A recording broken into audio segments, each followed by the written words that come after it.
Scissors! One, One, two, two, three. three! One. No, wait.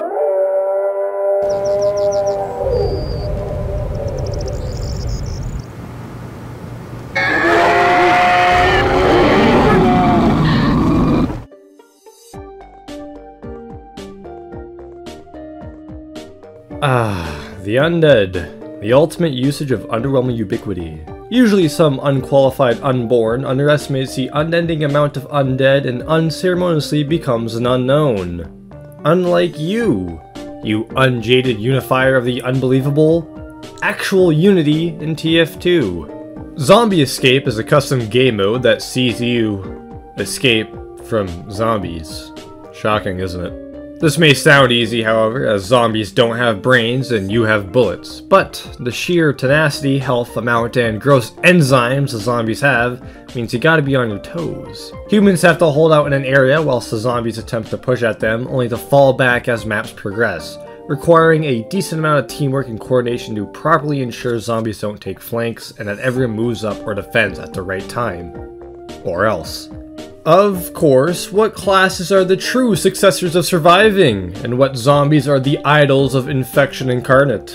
We're going to specifically look at Skyle's Zombie Escape servers, so if you're playing on another one like Black Wonder, there might be some differences that don't cross over. And of course, there are some personal opinions regarding certain placements and weapon usage.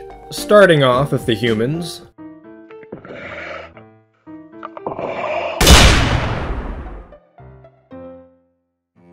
There's something seriously saddening seeing snipers so secluded and stunted. The so-called scruff scrub survivors succumbing so short.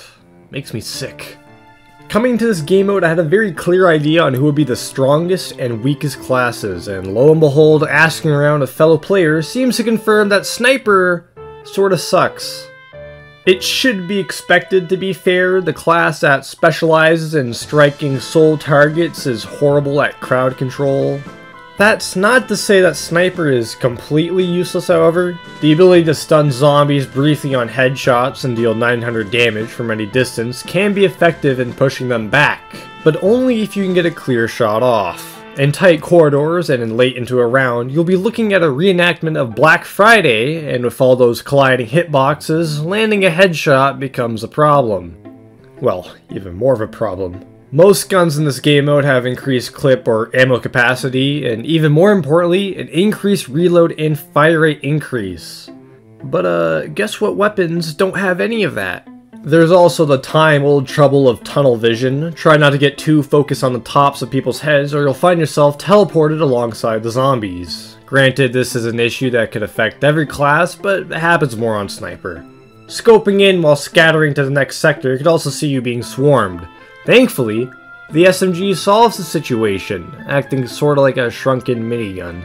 As for the Kukri, it's stupid to try and get into a fist fight with something that can affect you in a single hit, but it, like all other melee weapons, does deal increased damage to zombies. As for Sniper's other unlocks, the Bizarre Bargain functions identical to stock, save for the slower charge rate. Don't use it. The Machina's collat capabilities are clearly an upside, but pretty easy to cough and scoff at. 3 seconds is a long time in this game mode, and waiting for a full charge could cost you. Of course, if you can wait 3 seconds and are stuck in a tight corridor, well, you're looking at a 14-player headshot stun collat. The Classic. It's nothing! Nothing but sadness and regret. Do not use it, I beg of you. The Sydney Sleeper is okay. You can't headshot, meaning you can't stun zombies. However, the coating of Girardi makes it easier to knock them back. It also doesn't have a massive damage increase, and being unable to headshot means getting out of close situations is a bit harder. Overall, weaker to stock. Mini crits are nice and all, but the damage increase means it's possible for zombies to surf off the knockback easier. Something that can't happen if they've been headshot. The Huntsman has some potential if you can aim with it. Teammates don't block the arrow, meaning you don't have to worry about positioning, and they still stun zombies on headshots. The real bonus, however, is when teamed up with a Pyro who will willingly ignite said arrows, with the afterburn continuing to slow and knock the zombie back ever so slightly when hit. The Hitman's Heatmaker, however, is undeniably the strongest sniper rifle. Focus builds up with every headshot, and although it's not common to see a 5000 HP zombie die, it does happen, resulting in a massive buildup of focus.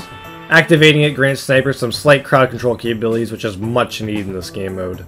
Jarate is an extremely helpful tool that further knocks back the zombie horde with help. With how chaotic and close rounds can get, you'll need as much help as possible. It can also help spot invisible spy zombies, and due to mini crits not having damage fall off, teammates cowering in the back and not helping to defend the line can be of actual use. The same can be said about the Cleaner's Carbine. Although it suffers from a severe clip reduction from the stock SMG's respectable retirement of 70 to a midlife crisis meager 40, the Crikey meter boosts your damage, effective range, and most importantly knockback. The stock SMG simply slows down zombies to a standstill, whilst with mini crits you have the firepower to actually push them back. As for Darwin's Danger Shield and the Cozy Camper, both of them can be used, it's just stupidly situational to do so. Seriously, unless you're being seared by several pyro zombies, you shouldn't bother with the shield, and as for the Cozy Camper, it has slightly more uses. If your team doesn't have a medic or can't get a dispenser up, the passive regen from being hit by a Scout Sandman Ball or Spy Butterstab could help. Not to mention against fall damage or the several map hazards. The Razorback. Although Sniper can briefly stun zombies, allowing for follow-up knockback from teammates to push them back, has decent knockback with the SMG or Cleaner's Carbine, these are all just significantly weaker versions of other classes' weapons we'll touch on later. The two best things Sniper has going for him is Jarate, which, although that can be performed by a buff banner soldier, comes with its own risks and his damage. Unfortunately, damage output doesn't mean too much in this game mode when compared to just knocking back zombies. Zombie health starts at 1200 except for demo and scout zombies who have 600 health. This health increases greatly for each human player alive with the following formula. So although Sniper deals 900 damage at 0% charge, if there are 12 humans alive, that means zombies have... carry the 10, divided by the square root of 4, count all the numbers in the harmonic series, 12,960 HP. Like smacking a diamond with a rubber mallet. Of course, when humans are infected and the zombie health is lowered, Sniper remains at a disadvantage due to the impeding tsunami wave of zombies he needs to headshot to keep at bay, if he can even score any. Sniper simply underdelivers and underperforms in nearly every aspect of the game, making him tonight's biggest loser.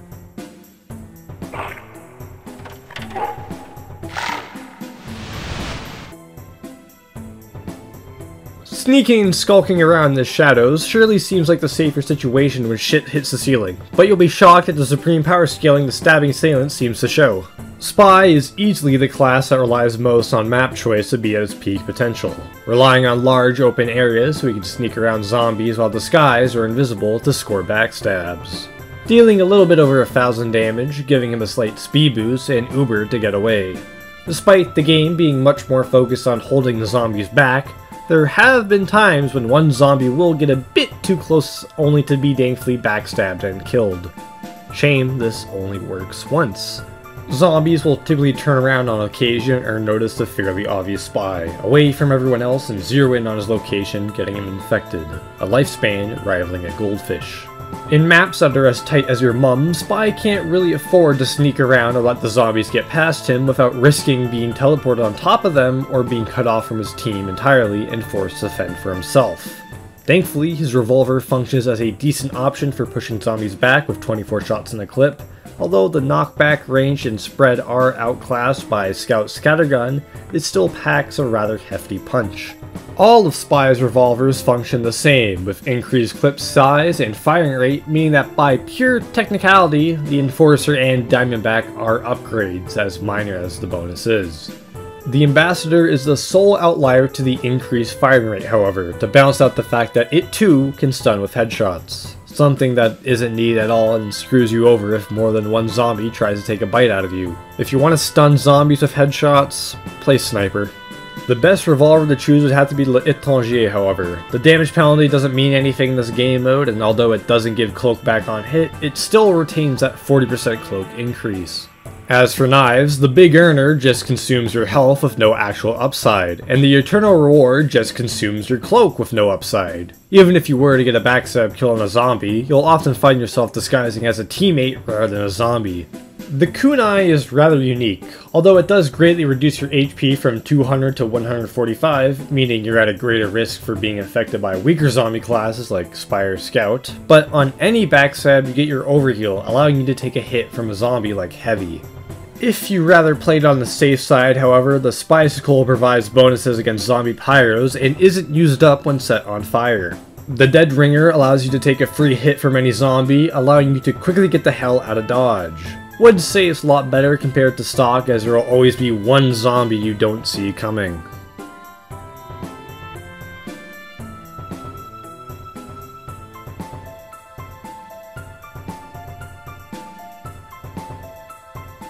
Spy is what you would call a selfish class to play as. He doesn't directly benefit the team as a whole and tends to play a more solo playstyle, either getting himself infected rather quickly or disguising and going invisible until everything else goes to hell, stalling out the round further and waiting to become the last survivor, getting increased health, health on kill, and increased melee damage.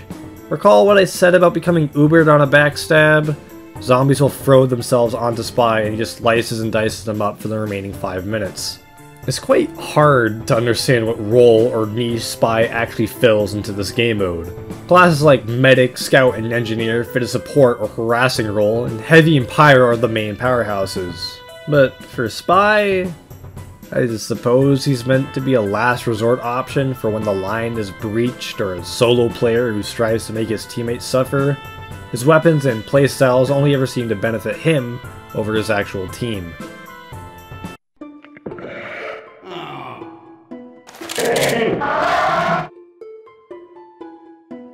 The American's arsenal is articulated and assembled for assault and aid. Aside from aggravating the armies of the angry adversaries, you'll antagonize allies as well, sending the soldiers airborne and landing on your abdomen, adding to their army. Soldier just lacks a certain something. He's a typical all-rounder who can specialize in certain situations to make him stronger, be it with the shotgun, conch, buff banner, or even battalion's backup. However, there is the constant drawback of his rocket launcher, his knockback. Although landing direct hits with a rocket seems to apply the same effect as MVM's rocket specialist upgrade, dealing maximum damage, stunning the target for a second, and having increased blast radius, getting splash damage could incidentally cause a zombie to grow a pair of wings and land straight into everyone. It's a constant risk that happens far too often and costs far too many rounds. That being said, the supportive benefits Soldier provides are second to one. Shotguns provide a helpful long-distance slow and stun useful for zombies far away or for backpedaling when you can't afford to wait for a rocket to land, but the true benefits comes with the banners. The buff banner's mini crits essentially makes it so any zombie trying to get through your blockade gets knocked back across the Atlantic and into Sierra Leone, and being applied to the weapons instead of zombies means you only have to be near your teammates to get the full effect. The battalion's backup is undeniably the most underwhelming of the banners, but still has its use. The passive 20 HP is nice and can allow you to survive another bite from the infected, but its main purpose is fighting the Dragon King Baphomet, you know? One of the most iconic bosses from JRPG's game series, Final Fantasy. No? I see more context will be needed. There are a variety of environmental factors that play into zombie escape maps, with around 70% of them ending with a final boss. Assuming the boss doesn't have a nuke that just insta-kills you, the battalion's backup can be used to negate the damage received. Useful if you can't out-heal the damage or if your medic or engineer dies. Finally, we have the conch. The main appeal here isn't the passive health regen, nor its health on hit. Both are nice, don't get me wrong, especially when most zombies switch to pyro so you're constantly on fire. But the real bonus is the speed increase to you and your teammates, allowing you to hold the fence longer and fall back faster. Just be careful when doing it near any platforming or jumps, as you'll throw your teammates off and cause them to plunge into the abyss, calling you an asshole. As for Soldier's weapon choices, they're all kinda lacklustered. The black box has one less clip in it, but still gives health. Whatever. The direct hit doesn't have its damage increased or splash radius reduced, but still has its faster projectile. Same with the airstrike, and the Beggar's Bazooka just reverts back to stock. The Cow Mangler's infinite ammo means nothing in a game mode with infinite ammo, and the charge attack is the only projectile that collides with teammates. But the Liberty Launcher, hear me out. No, hear me out for a second. All right, listen. Actually, it works. Okay, it works. It just works. With its increased clip side and faster projectile speed, the only thing you're looking at is the damage penalty, which also happens to impact and reduce its knockback. So, Liberty Launcher, it kind of does compete with stock. I already went over the actually useful secondary weapons. As for these three here, you can't rocket jump, and the Bison doesn't receive any buffs save for a faster reload. As for melees, the disciplinary action isn't actually available, so it's not like you can speed up or boost teammates. And the escape plan is essentially a death sentence. Melee doesn't really matter is what I'm getting at. For a class that has a lot of supportive options going for him, they aren't truly as felt or noticed compared to others, and helpful as they may be, the chance that one mistimed or shot rocket can cause you to lose an arm and a leg doesn't bode well for the bona fide bombardier. Would I rather have a soldier over a sniper or spy? 100%. But would I rather have a soldier over a scout, heavy, or pyro? The answer is typically going to be no. Soldier is either high C tier or low B tier. But, admittedly, because I need someone in C tier, here he is.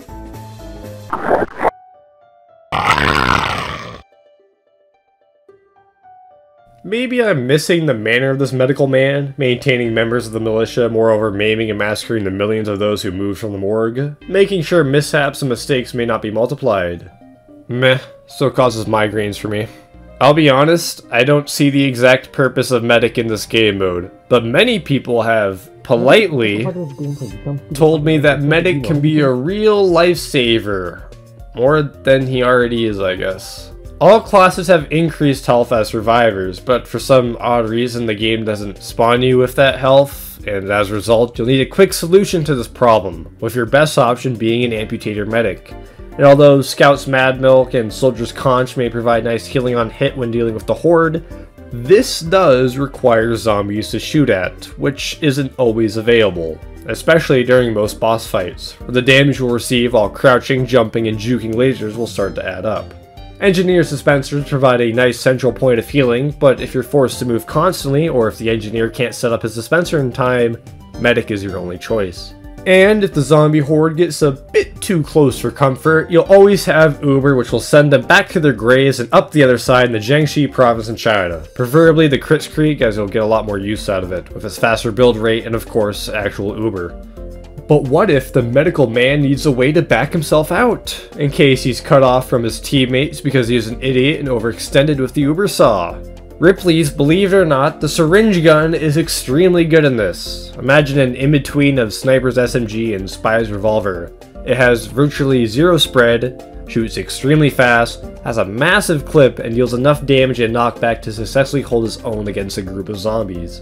With that being said, you would assume the overdose would be the best option, giving you a speed boost with Uber so you can fall back or regroup quickly, right? Wrong! It doesn't work. It just doesn't, because for some reason it slows you down compared to using any other syringe guns like the Blutsauger, whose leech life can prove useful if set on fire, or if map hazards are causing a problem. As for the Crusader's crossbow, though, it just sucks. It has low clip capacity, slow reload, and hardly any knockback on it. I already mentioned the power of the Kritzkrieg pushing zombies back, but I suppose you could delay the inevitable with Uber as well. Who knows, maybe the map will end or you'll be teleported away before you die. The quick fix also has some use in boss fights, but you'd have to be deliberately trying to be hit by every single attack to warrant using it. Then there's the Vaccinator. What's the deal with this, by the way? I didn't edit this in. This is just here. This just came out in the final render. I'll be honest and say I'm completely missing something with the viability and usage of medic in this game mode. I can see the situations in which he could be useful, but they're rather sparse and not that noteworthy. Like, hey, thanks medic for healing me, even though you could have gone engineer or scout or soldier to also shoot, but I appreciate the gesture. Or, thanks medic for the crits, shame we didn't have another heavy or we wouldn't be pushed back so far. I would be putting him in C tier, but due to... he's barely getting into B. For bitch.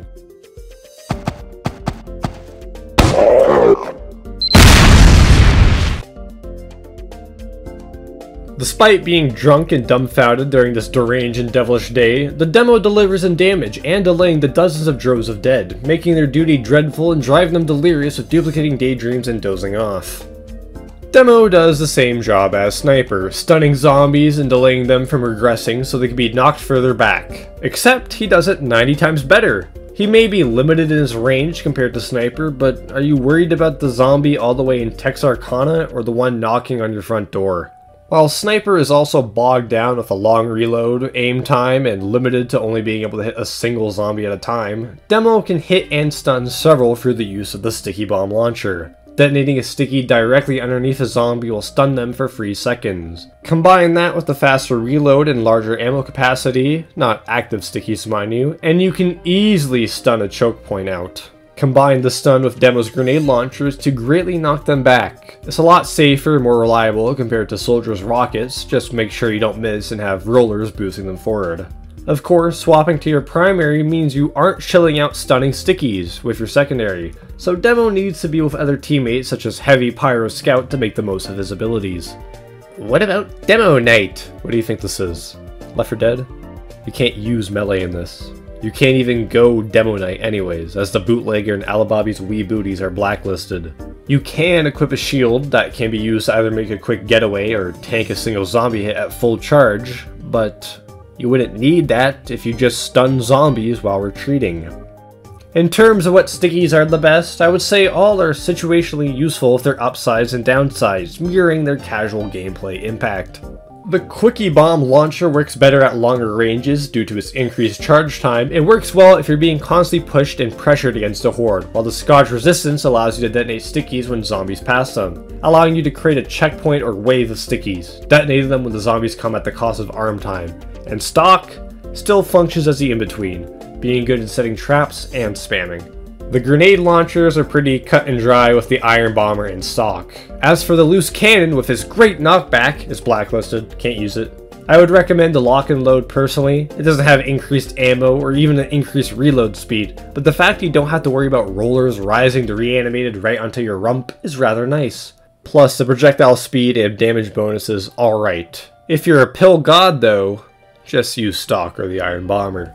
Demo is quite strong, however he suffers from needing another power class to be of any actual effect. He may be able to delay the zombies and stop them for a couple seconds, but suffers from not being able to push them back, meaning it's quite easy for him to be overrun without support. The other issue is that zombies have a stun cooldown or prevention that makes them immune to being permastun, which lasts for about 3 seconds, meaning you'll only want a small amount of demo men on your team, else they're just dealing a minuscule amount of knockback towards your team. Without a demo, however, the humans may find it hard to find a break in which they can successfully fall back to the next checkpoint. It's a weird yin and yang balance thing that pans out. The team needs a demo, and the demo needs the team.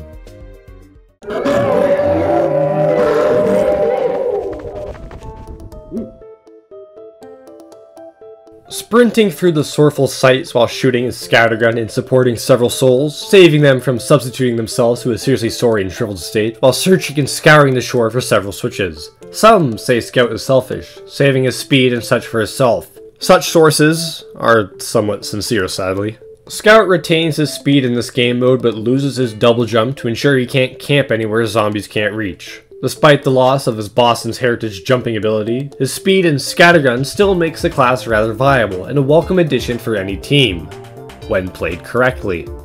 Before playing Scout fully, my impression of him was like Spy, a selfish class who solely benefits himself, using his speed to sprint far away from the front line while everyone else is fighting, just so he could activate teleports and doors, getting his team killed, only to chug down Bonk Atomic Punch, shoot a scattergun, and run away if he was ever cornered, stalling out the round.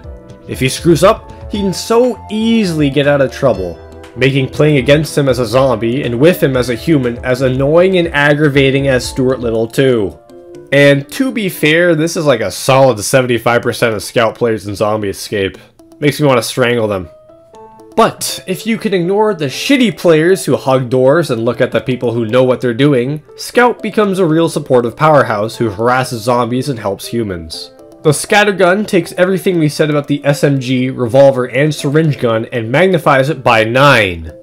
Because it has 9 more pellets.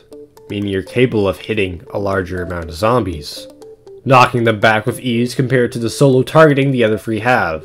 And of course, it gets stronger the closer you are to the target. Combine that with Scout speed to make him a frontline harasser, capable of darting in and dodging the dead only to run back without any worry of being left behind.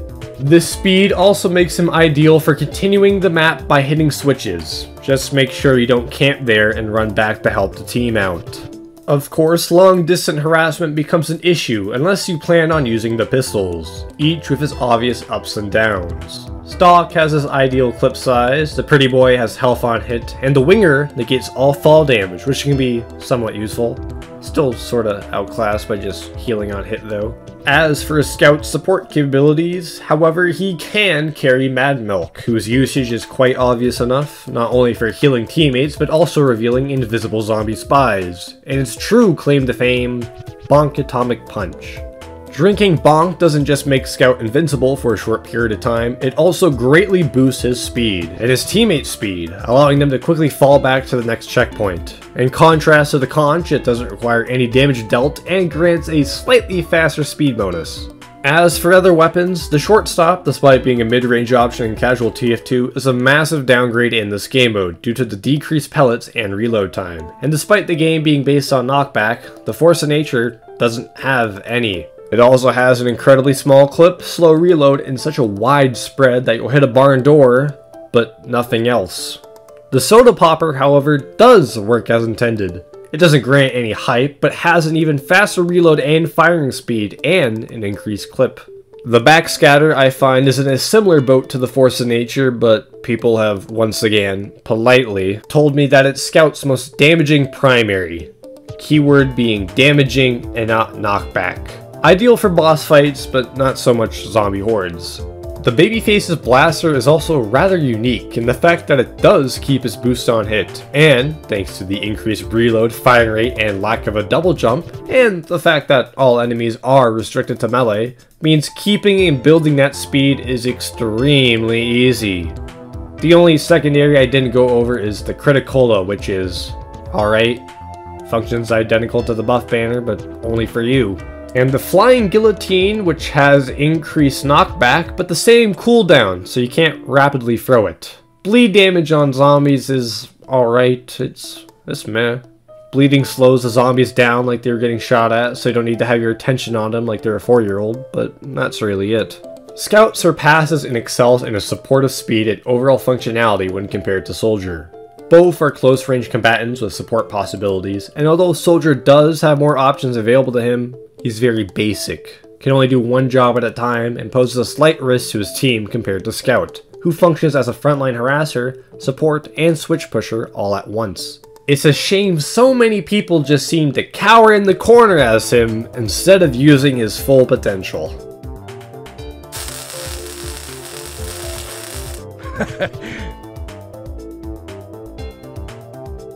Aesthetically erecting engines to the envy of the range expire, Engineer expertly excels in elongating and extending the air en route the enemies are entrenched in, whilst endowing his eager, experienced effigies with easy to enjoy and excellent enrichment. Engineer is the ultimate support class in this game. Get this guy out of here! I will die on this hill. Although he does require some setup time to place both his dispenser and mini sentry, once it happens, he's providing health to teammates, slowing zombies down considerably, knocking them back, and providing a blockade. These 4 tasks are all done simultaneously, with zero other costs aside from the initial setup time. Compare this to Medic, who can heal people right away, but can't slow down the zombies in any capacity, or Scout, who can help speed up teammates with Bonk, but is unable to slow down the zombies as well. The only wrench truly allowed is the Gunslinger, meaning all sentries are mini sentries. They may not shoot as fast, but they slow down zombies to a screeching halt and can target invisible zombie spies as well. This slowing ability doesn't seem too groundbreaking when everyone is shooting at the zombies, but it pays off when you need to fall back. As Engineer has an infinite metal supply, it's totally fine to leave a mini-sentry behind as a sacrifice, like I do with kids at a drug bust. As you backpedal away to the next checkpoint, your little gun will continue to slow down all the undead it can. Place this sentry by a necessary jump to not just slow the zombies down, but to send them back to repeat the jump. Over, and over, and over, again, and again, until it runs out of ammo. The dispenser is also a near required source of healing for certain maps. Medic can only heal a single individual with his medigun at a time, and even though the amputator allows him to heal surrounding teammates, the healing is negated with each medic doing it. But not for dispensers, allowing for several dispensers to be stacked in place at a single point, allowing humans to tank and heal quickly and without worry. And of course, it also serves as a quick distraction, or wall in tight corridors that zombies have to break if they want to pass by. Engineer's only available shotgun is the shotgun, which functions like Scout Scattergun. I mean, the Thompson is here too, for some reason. As for secondary options, the pistol or Wrangler both allow Engineer to slow and harass zombies from longer ranges. A matter of opinion on which one you prefer, and depends if you can get your sentries up in time or are moving constantly.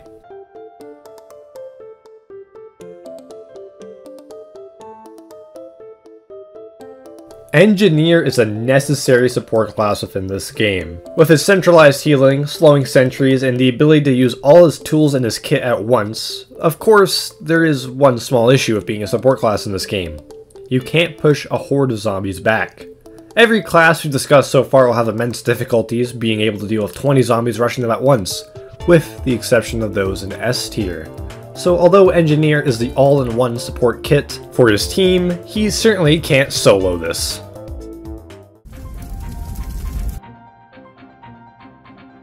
With scorching and searing cinders, the slew of zombies shall soon be sentenced to the sin of sloth, slowly suffering and shaking side to side and skyward within just seconds of their senses being subjected to some silent salvo sender. Zombie Escape, as I said many times now, is a game about knockback, shooting zombies back rather than outright killing them. That being said, there is a multitude of manners in which the dead men may move and make you miserable. Heavy zombies have the ability to prevent any knockback for a short time. Scout zombies can boost the speed of nearby zombies as well, making them quickly make up any lost ground. Except for when there's a pyro around. The flamethrower not only pushes back zombies incredibly easy when they get up close to you, but the afterburn also knocks them around and slows them down even further, akin to Engineer's mini-sentry. It's almost impossible to reach a pyro head-on, even with other zombies helping. In the rare case that a zombie does get too close for comfort, Pyro still has access to air blasts, which is on a 3-second cooldown. I shouldn't have to go into too much detail about how powerful directional guaranteed knockback can be in this game mode, and as a result, Pyro is ideal for when things are getting a bit too close for comfort in this game mode and will easily save a disaster from happening, either when you're waiting for a checkpoint or much more likely when you're falling back to the next one. Other benefits Pyro has is being immune to Pyro zombies, easily countering zombie spies, countering zombie heavies, being able to extinguish teammates and heal, and being quite speedy when using the power jack. Pyro isn't just restricted to being for close range defense either, thanks to the shotgun, extending his effective range, knockback, and the like. Flare guns also work as a long range tool, dealing massive knockback and slowing zombies down greatly. However, they're offset by their slow reload times. As for weapons, the Degreaser and Backburner function more or less identical to stock, and the Flog's crits could be extremely useful in niche comeback scenarios, but the overall time to do the animation means it's a bit risky to use, and the lack of air blast isn't appealing either. The Dragon's Fury is absolutely horrible in this game mode. It may outdamage the other two with successive hits, but the slow firing rate and janky air blast means you'll be constantly walking backwards as the zombies slowly walk up to you. And as for the Thermal Thruster, you can't use it. But the Gas Passer is actually alright in this game mode. So the hellish eternal nothingness of the abyss, it doesn't need to be here this time. Pyro covers the human team when they need it most, and can very easily hold out on his own without support. He lacks any true weaknesses, as he can very easily lock down a tight tunnel and can quickly spin around in open areas, slowing down zombies and knocking them back, preventing them from advancing further. He may not push zombies back as effectively when holding out a point simply due to his short and effective range, but when he's needed most, only one other class can match him.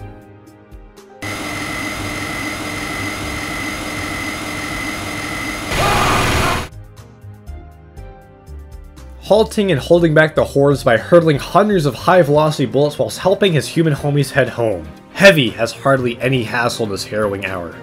Heavy is the undeniable king of the apocalypse in this game mode, boasting the highest damage output per second, the greatest pushback from his weapon, and health to survive any zombie siege. The rapid firing rate of the minigun means we'll need an overwhelming amount of zombies to group together and use their abilities in conjunction to get even close to the Heavy, who, unlike Pyro, has a technically infinite effective range due to the bullets being hit scan. With him being more effective the closer the zombies are, the only true downside Heavy has is that the minigun does take some time to rev up, meaning it isn't effective to backpedal with. Thankfully, shotguns still allow the Heavy to shoot on his way out, and in case he's ever cornered by a corpse, his high health allows him to take an additional hit, but the only way for him to be instantly affected is by a backstab from a zombie spy. Some might point out his speed being a detriment in this game mode, but as long as you don't plan on going for switches and pay attention to your team pushing and falling back, you need not worry about your speed, just the zombies. The most powerful class also has some of the most powerful weapons, with the Brass Beast dealing significant damage to both zombies and bosses, the Natasha slowing zombies down to a near standstill, the Hulong Heater having more knockback and damage done against burning zombies, and of course, the Tomislav allowing for backpedaling with the minigun and increased range due to its tighter spread.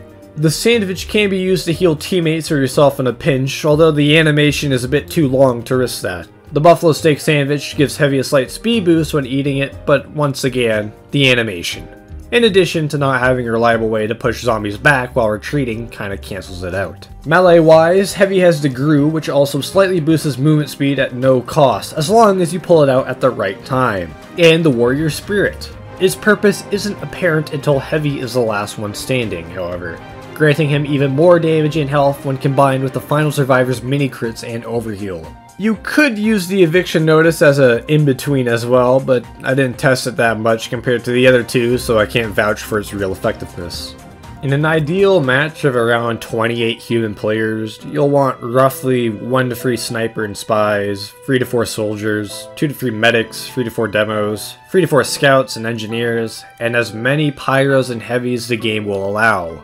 Those in higher tiers not only support their team, either through superior firepower or passive buffs, but also have an extremely noticeable positive impact on how a match plays out, with few, if any, downsides to them. Why is Sniper bad? Because you can only target one zombie at a time and can't defend when it's needed the most. Why is Heavy good? Because he has a fast-firing weapon that deals significant damage to a group of enemies, has no clear weaknesses, and is the best class to use during chokes, which makes up about 60% of the game. Without a sniper, you miss out on zombies reaching the point 3 seconds later from a distance. Without a Heavy, you can't defend a hallway, zombies will flood in, and you lose. Just to clarify how the tier list works for the humans. But, what about zombies? You know, it's just now occurred to me that I've been referring to these guys as the undead, when in reality it's more like an affection. Whoops. Zombies have a pretty simple but grueling task: infect all human players. Now, I've been ragging on how strong the humans are this entire time, but there are some things zombies can do to turn the tide in their favor, because one less human is one more zombie. All zombies have an immense health pool that scales with humans alive, as mentioned prior, with this formula being the following for all classes, aside from Scout and Demo who have the following. On top of that, zombies have enzymes. If you don't know what those are, I suggest sticking in school. At the top of your screen, you can see it slowly build up from 1 to 100, filling at a rate of 1 a second or increasing to 3 a second upon being shot by an enemy. Upon reaching 100 enzyme, you can call for Medic, which activates a short buff for your zombie, with each class having a unique enzyme buff. There isn't a whole lot of variation of weapon choices zombies can have since they're restricted to melee, but I'll go over the noticeable ones.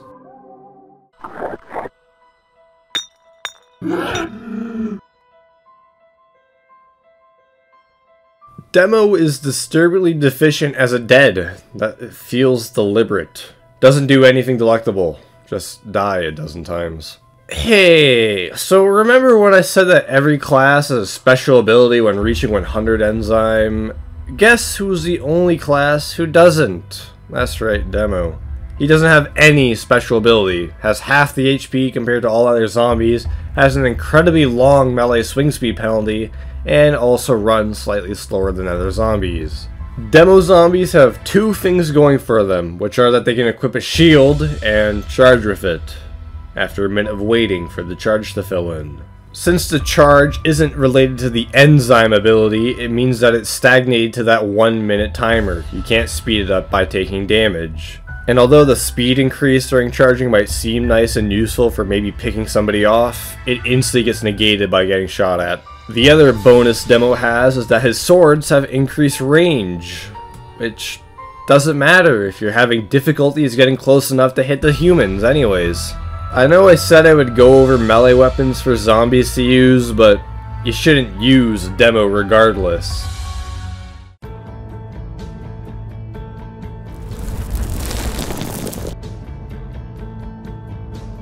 From no reliable reasoning to only one rather irrational reason. Only randomly or rarely would this rifleman reward the raging undead. Soldier moves even slower than Demo, but at least he has the health to partially back it up. But so does Heavy, who has one of the most useful enzyme powers and incredibly useful melee as well. Soldier has nothing. His enzyme ability is that he creates a smoke cloud, blocking his teammates' vision more than the enemy, and even if zombies are well hidden within the smoke, humans have infinite ammo and are just going to shoot into it blindly. This smoke cloud does have one, and I do mean one, purpose. It's a perfect spot for a zombie spot to go invisible in so players can't track his movement and discover him. And that's it. As for melee options, the disorienting action is still blacklisted, and the escape plan means taking mini crit damage, meaning too much knockback to make any distance. The half Zatoichi has a longer range, but also a slower swing speed. So, stock? Let's go with stock.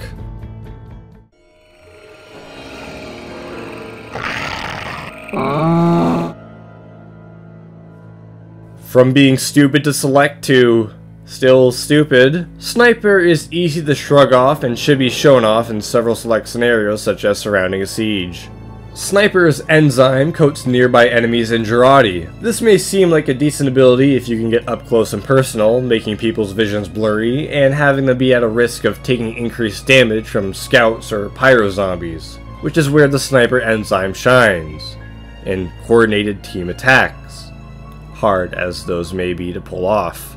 You may be thinking, I'll equip the Bushwhacker to be more effective when I coat them. And you would be right, a crit does one-shot a lot of classes in this game mode. Keyword was one-shot. It doesn't infect them, it flat-out kills them. Now, there are a few pros to this, but it's mainly cons. Killing them means that you don't do a stun animation so you can target the next closest person, as opposed to infecting them. But it means that that new zombie player has to walk all the way from zombie spawn to the battle now, which will be over rather quickly. And in some maps, you're looking at a run back time that rivals the Four Kings. Anybody get that joke? Infecting a player may stun both you and the infected for a short time, but it allows for more chaos and carnage, and more chances to infect someone else. I tend to side with just using stock more often, but being able to kill a human flat out with the Bushwhacker does have its rare upsides and niche uses.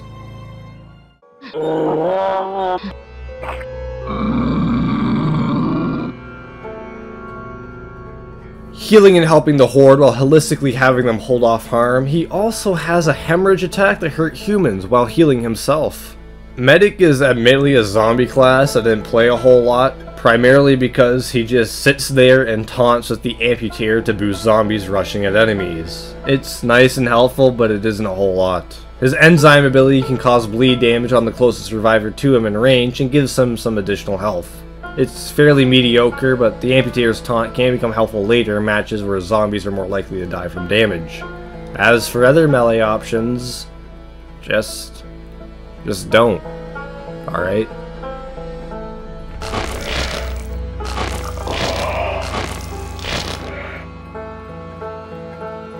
Employing the energizing electricity everywhere, Engineer enters to end the escape of humans when exerting his enzyme. Engineer zombies are limited to only using the Gunslinger, and unlike other servers, they can't build mini-sentries to harass survivors from afar, but they do have another ability that still makes them incredibly dangerous to deal with. Their enzyme ability allows them to stun a group of survivors in a small radius around them. This stun can typically be enough to cause the front line to fold like a bad card hand and result in the infection of individuals, assuming the zombies have the coordination to set it up. You see, although it does stun nearby humans, it also stuns the engineer, meaning you need another zombie to run up and infect the person. Easier late in rounds, harder in earlier ones. And although you'll be stunning a small amount of the front line, this doesn't prevent the mid line or the other side you didn't stun to focus fire onto your location. Engineer excels in making a bad situation worse for humans when they're already being pressed up against the wall and are desperately waiting for the next door to open, just to be zapped, opening the floodgates.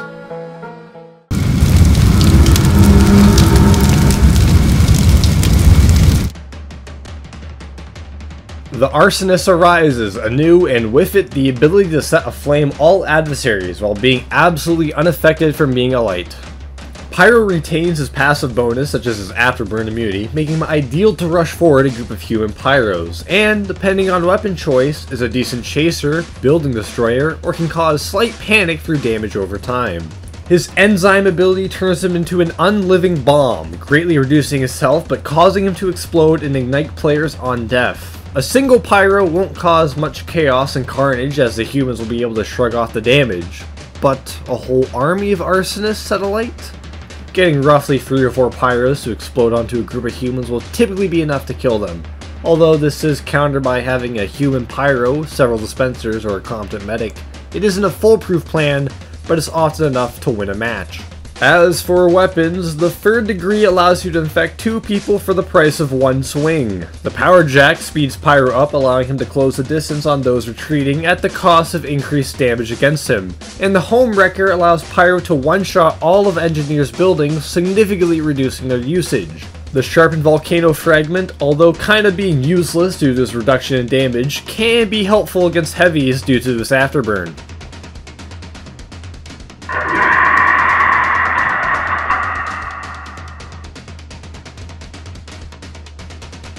A stealthy sneak even when snuffed. Spy's stealth skills and stabs are a serious threat to any survivor, so make sure your spine is in a safe spot. Spy is one of the most dangerous zombie classes in the game. Although much like his alive counterpart, he is subject to map design, excelling in larger open areas in addition to the number of zombie teammates alive. His enzyme ability allows him to turn invisible at the cost of removing most of his health. This invisibility doesn't function the same as normal invisibility, however. Sentries will still target you through it, and getting too close to any humans will remove it early, meaning you have to try and avoid everyone while flanking to the backline to pop up and score a backstab, instantly infecting any individual. This is a powerful ability, but is offset by map design and how often teammates will screw you over as well. In a pure choke point, there's no possible way for you to actually loop around to the side to prevent getting shot and killed. Combine this with just a single lone teammate who could attract some unwanted attention and cause you to get shot and shimmer as well, resulting in you getting gunned down. As for your choice of knife, the stock knife is the only viable and actually available option for you.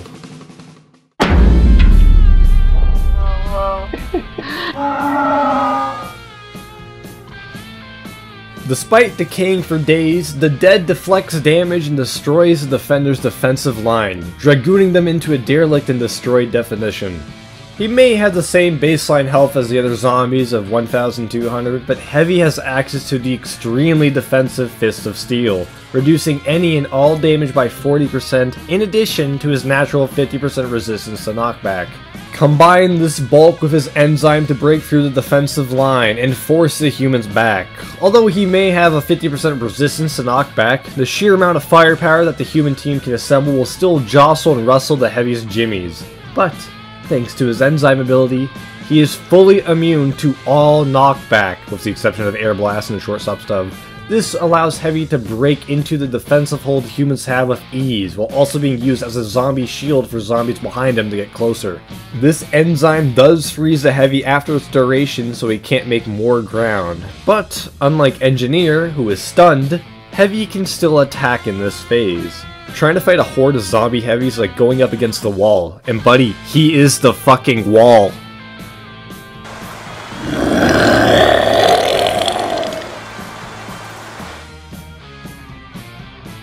Speeding up himself and surrounding servants, Scout is the saving grace of succumbing a siege, seeming to subsidize and subdue the sought-out safety. Having his health reduced may seem like a staggering negative for Scout, but he more than makes up for it due to his mobility, weapons, and enzyme ability. Scout runs at his normal speed during gameplay, and although he can't double jump, this speed means any knockback or slowing he's been hit with is no hurdle for him, and he's quick to hunt humans when moving to the next checkpoint. His enzyme ability, however, is undeniably the strongest one, granting not just himself even more speed, but nearby zombies as well. This enzyme effect has a long duration of 8 seconds as well, a massive radius, and makes it so that any knockback you apply is instantly negated as long as they hold W. Scout may suffer from reduced damage, being unable to affect humans in a single hit, but his sheer supportive capabilities and overall hassle more than makes up for that. Oh, there you have it, folks. The need to know how to deal with becoming a necro nuisance in a zombie apocalypse. Stay tuned for next week when I teach you how to make pipe bombs. Oh, this video is a long one. Not to just sit through and watch, but to also make. I've linked the Skyle IP address down in the description along with the Black Wonder one, even if it is drastically different and doesn't apply to this. But still, you'll see the joy that I have playing Zombie Escape. Being a zombie might be a bit of a hassle, but going ahead and infecting humans is all worth the wait. And playing against humans, watching hordes of zombies rush you with such nerve-wracking intensity that just gets me real happy and fun for some reason, like some adrenaline junkie. The maps are fun, unique, and dynamic, the community quite helpful with his feedback, and of course, it's a nice break from all the bots and casual. So, go out there, motherfucker.